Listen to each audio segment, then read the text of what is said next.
I'm with Robin, the CEO of On the Move Caravans. We're in not so sunny Queensland today. It's a bit drizzly here on the Gold Coast, but now On the Move has just launched this new caravan. It's the Infinity 7.2. Now, Robin, this is very much a blacktop touring caravan, isn't it? It is. It's our first, as a brand, it's our first foray into touring caravans. So we actually have a range of Infinities that come in 6 layouts. The 7.2, if we convert that, is 23 feet. And it's a rear club, separate shower and toilet. But this is our first on-road vans that we've built. And like your other vans, it's full, fiberglass sandwich panel. What sort of a suspension system we've got? That's like a beam axle suspension system? Yeah, torsion bar suspension. Still built on our Desert Master chassis. So that's something that we build all of our caravans on. But everything we make is full composite. So we're a complete frameless caravan. It is a one-piece roof.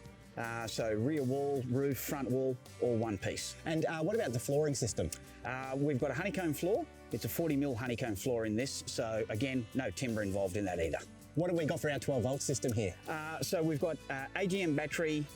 It is made to be in a caravan park, so obviously be plugged into power, but there is enough reserve energy there that if you technically weren't on power, you can still run just about everything in the van as well.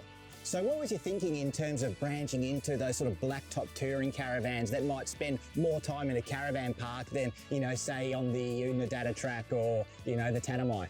So obviously we've been doing off-road caravans for 24 years now. We've developed a lot of technology and engineering behind what we build, but not everyone is in that market to either want to go off-road or the price bracket that off-road brings.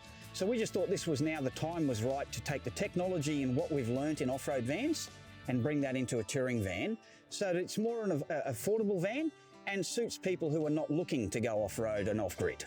Okay, well, let's step inside. I want to see this club lounge. Yep. You've been talking it up a little bit. And also this one's got a split bathroom. That's correct, yes. Tell you what, mate, that is a big lounge. Huge. All right, let's swivel this table around. Yep. Beautiful. All right, so this table can lower? Yeah, the vehicle comes standard with a tick cushion. So this table lowers, tick cushion goes in, you technically have another bed at the rear as well. So, if you're traveling and you're carrying children, friends, grandchildren, what have you, there's an extra bed here. So I was having a little look around the van before and it's not short on features. I mean, you've got the washing machine right there in the entryway, which, on the face of it, you might think that's sort of an unusual place to put a washing machine, but I think in this layout, it kind of makes sense because that's otherwise a bit of a dead space. So the original design for the washing machine was actually next to the fridge. But when we have a look through there, you'll see the amount of cupboard space we've been able to use by moving the washing machine to here. And that is a huge cupboard. It is. It's the size of a cupboard someone will have in their own house. And you've got the Thetford slimline fridge. Correct, yes. Yep. Then we've got a separate shower and toilet.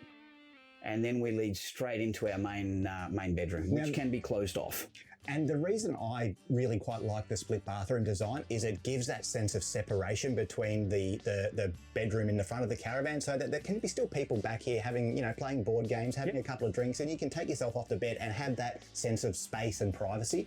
It's also easy because unlike most shower and toilets, although they might not be combo, they're located in the one room. It's very difficult for 2 people to be using at once. In this circumstance, nice and easy.